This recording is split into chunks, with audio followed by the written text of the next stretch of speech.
Let's start with a little introduction about yourself, what you do in the band. Okay.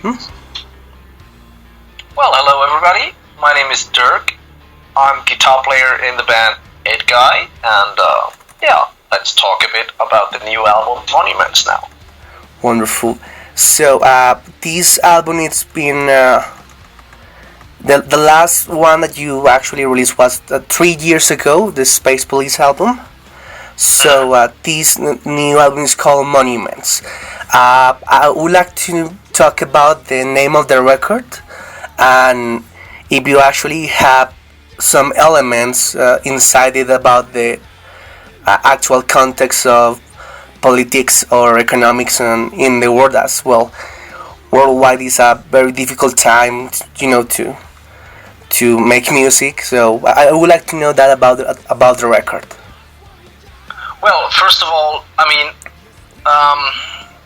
we missed the 20th anniversary for some reason, and it took a while until we finally decided, okay, we gotta do this celebration because it's a fucking long time. Playing in a band for 25 years and having a lot of fans since that time. So we said, hey, come on, that's really a big thing, we should really celebrate. So, of course you need a new name, and the best of in 25 years is a bit, I would say there have been like 2 million records out already with that title. So we thought, if we do it, we gotta do it right, and we have to do a real album. So if you do a real album, you have to find a real name, and somehow we came up with Monuments, because it was like, if you see all the EDGUY records from the last years as those monuments, like it's painted on the picture of the record, on the cover. It's a brilliant title. It's catchy. It says that we have built something massive in the past, So the music for us is very, very important, of course, and the things we've done with that, guys. So I think it's a perfect fitting title. And then we also said, hey, okay, we have to do a real cover then, not like a collage of existing pictures or covers. So we hired a guy to paint a new cover, and the turnout is brilliant in my opinion. Yes. So are the 5 new songs that were just like, they didn't happen coincidentally, but in a way we were running a bit out of time to really focus on a full-length new album in that short period of time. Yeah. So, but we made a solution, or we found a solution to do it.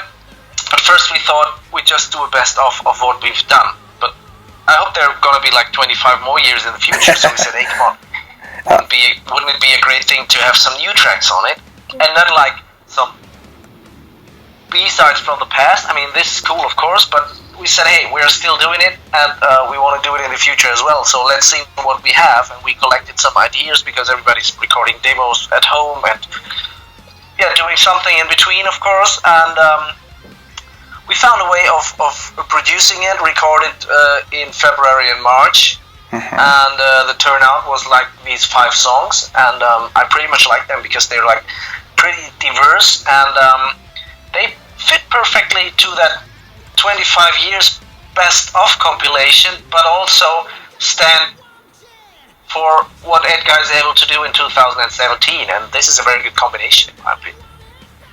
I agree. The art is beautiful. The songs that you choose are also amazing. And well, I'm watching right now the dates that you have for your European tour. I'm actually, I would like you to come here. I'm actually in South America. I believe that you haven't been in Colombia, but there's a lot of power metal heads here waiting for you to come. Just to let you know. I know, and I would love to, but it's sometimes it's just hard to play everywhere, and I'm not even sure if we go to South America with this record. we're working on plans, but there haven't been made any final decisions yet. And I also know that we tried a few times to play in Colombia, but for some reason it just didn't work out. Don't ask me why. It just didn't happen. And going back to the question you asked about things going on this world right now, and I totally understand what you mean, but I'm the opinion that music should be something that it's something to get your mind free. And that's also a thing what I don't like, because if people want to go out to have fun, they should have fun. It's not like you should be afraid of going to a show, to a concert, or having free time, you know. Also, you shouldn't be afraid of going to your work, but I mean, if you're a soldier to war, you know what can happen, but not if you want to go to a concert. So I don't see a reason why you have to grab people's private life, you know. Mm-hmm. So I think music for me, it was always a thing to get your mind free and make people have a good time, because they have a lot of stress, a lot of work to do, a full day of whatever, and they just go out and have a good time. And especially South American people absolutely know what I'm talking about. I mean, they and me as a musician, I have the best time of my life to be on stage anywhere in South America, because people are so enthusiastic and they rock the house, you know. It feels so to be on stage there, because they're really into it, and this is what I like. And I don't like people not going out because they're afraid of something can happen, you know. And we played a show last weekend. Of course, you make up your mind about it, because it's a festival with 30,000 people, or like there's a big German festival, Rock am Ring, and there has been they cut one day because they were like terror warnings, whatever. So one day got just cancelled. So everybody, it was like 80,000 people. They just had to leave the festival scene, go to their tents. I mean, they did it, and they had a good time. But of course, they couldn't see all the bands they wanted to see. But I would prefer security as well. But I think music and politics, they don't have to go together. It's okay if some big names have really have a meaning about politics, but I would more prefer it on the entertainment side. That's a great point of view. You know, having fun and having the music for escape to reality, and to have a good time, as you mentioned. So it's a respectable point of view, and absolutely support it. Now, and another question that I would like to ask you: I'm a guitar player. You're an amazing guitar player. Do you use any different gear for the re-recording of the songs, or something special on the guitars that actually you would like to point out that you made, so we can like be more careful about what we're listening? Anything new on the composition? Well, actually, I mean, there haven't been any re-recordings of the songs. So we did some new recordings from the 5 songs, and I have to be honest, I did all the guitar recordings with a Kemper amplifier. Oh. At home, a lot of stuff at home, because it's such a great tool, and it sounds so great, and it feels so great, and I don't get money to say that, but I have played any other thing since I got it 4 years ago. Wow. Because it's just a perfect tool. You can easily record. You always have the chance to change things or change sounds, because you can directly take a direct guitar recording without amplifier as well. And if the producer is the meaning, he has to reamp it for whatever reason, he can do it. But it's just cool. And what I found out, if you work at home, you can take the time you need, which is sometimes hard in the studio, because the clock is running, and I don't know, anybody else wants to work the next day, so you have to finish it. And if you do it at home, it's a bit more relaxed, in my opinion. On the other hand, it's not. I like the situation when there's somebody sitting next to you, and he can help you with the decision if this was the final take or not, or if you're in the search of something different. If you have a real producer, you can really work on material, which is kind of hard when you're alone because you have to decide alone. On the other hand, it's sharpening your profile in a way, and I wasn't a fan of it for a long time, but I think it's a brilliant way of working because you can find your own speed, you can find your own way of working. Mm-hmm. Some people like to work at night, others like to work in the morning when the brain is fresh, and so it's completely up to you. And if you're the opinion today, it's not the day of guitar playing, it's more a day of gardening or whatever. Just do it. And but the turnout is really good, and I think that's the main thing. I mean, if it doesn't work with everybody in the band, then you should go back to the studio together with 5 guys and do a recording. I mean, but we have done a lot of ways of doing records, so I think it's quite cool to do some things at home as well. Mm-hmm. Okay.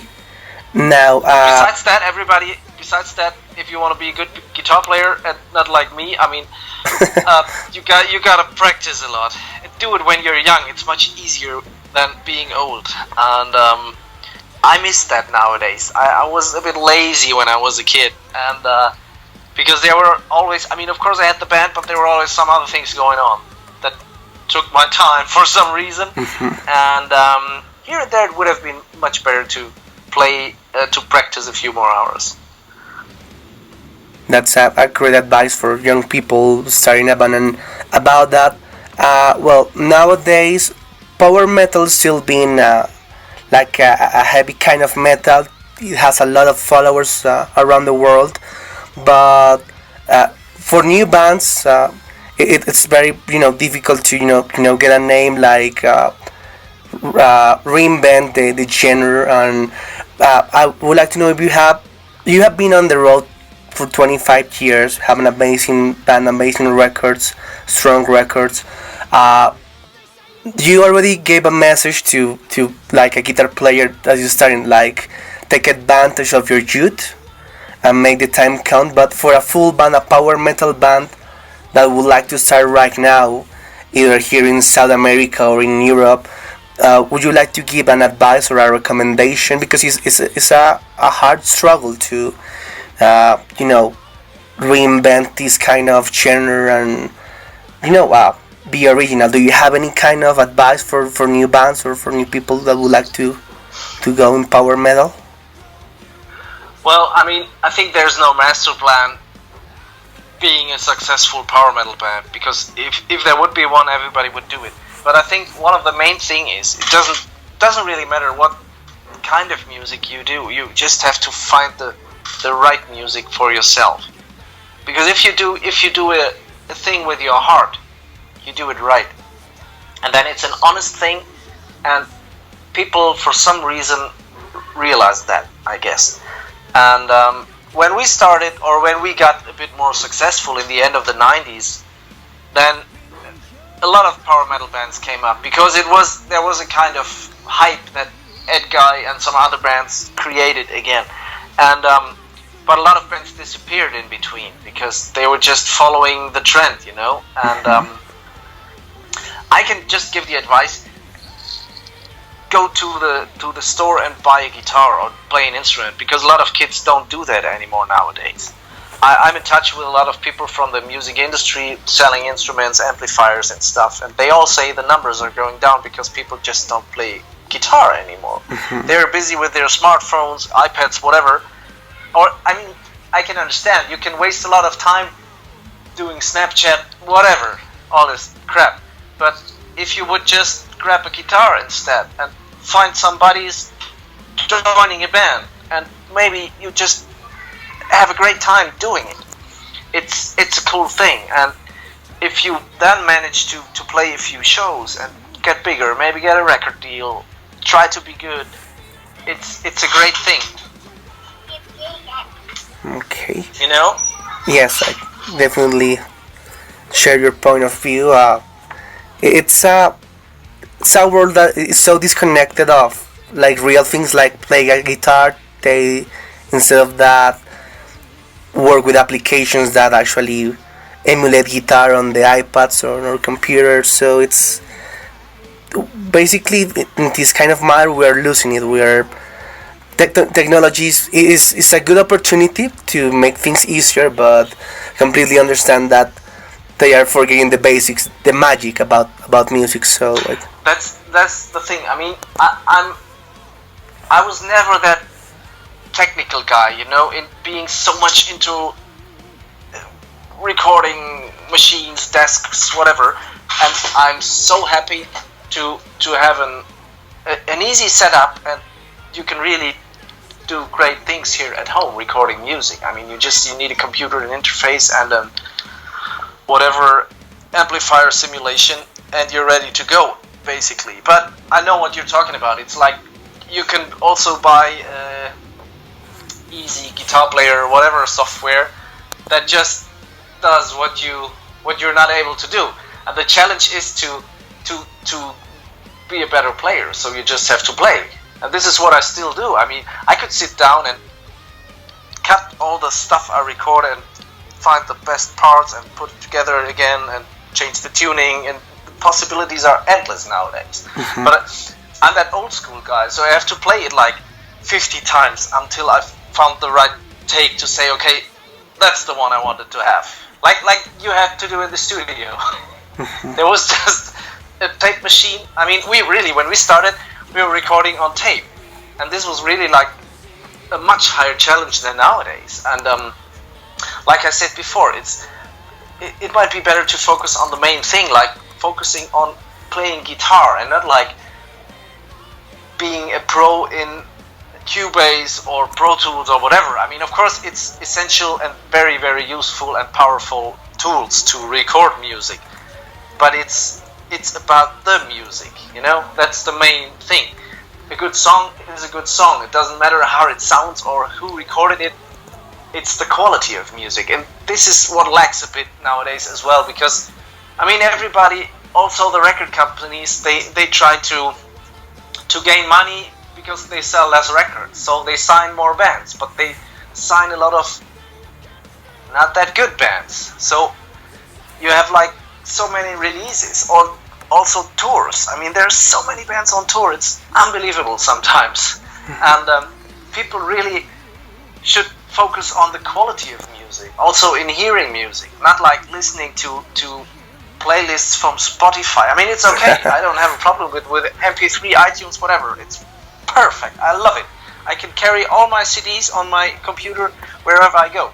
But it's not like when I was a kid, I had to collect the money first to buy a record. Then I bought the record, and then I listened to it over and over and over, because it was the new record, and I listened to it for like weeks if it was good.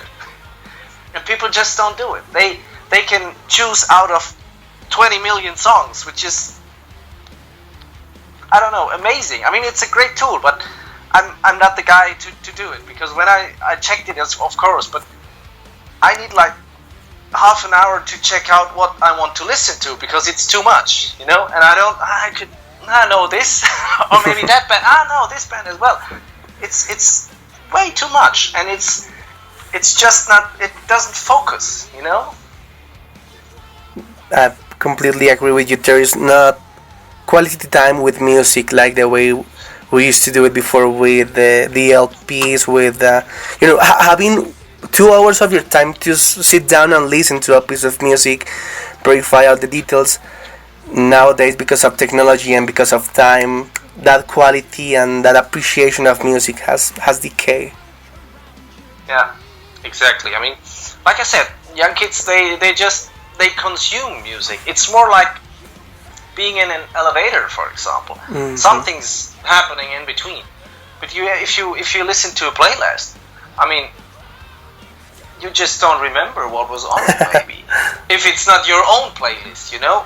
And I miss that, because this is what makes people to real fans as well. That's another thing. If you want to be a fan of a band, you have to to listen to the material. But it's not easy. Also for the kids, because they're just not used to it. You know, because music for them, they pay the $10 a month, and it's there, everything you want to hear. So there's not even a challenge to buy a record somewhere or whatever.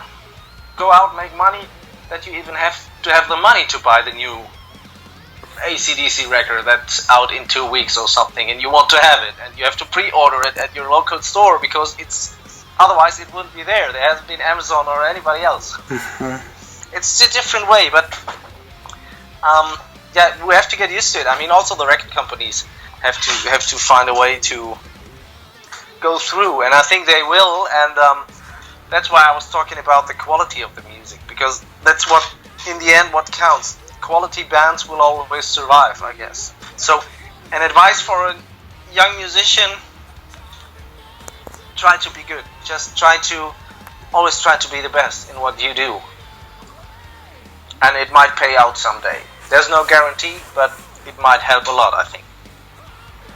Well, that's an amazing advice. Thank you very much for your time today, Dirk. It's been a pleasure to speak with you. You're welcome. Happy Father's Day, and anything else that you would like to say before I let you go? Well, a big thank you to our fans in Colombia. Although we have managed to play there, but it's just been 25 years, so there might be another 25, and I'm pretty sure that there's going to be a chance to go to Colombia one day. I would love to. We'll see. So if any promoter is listening who wants us, just get in touch with the record company or with the booking agencies in South America. We'll find a way.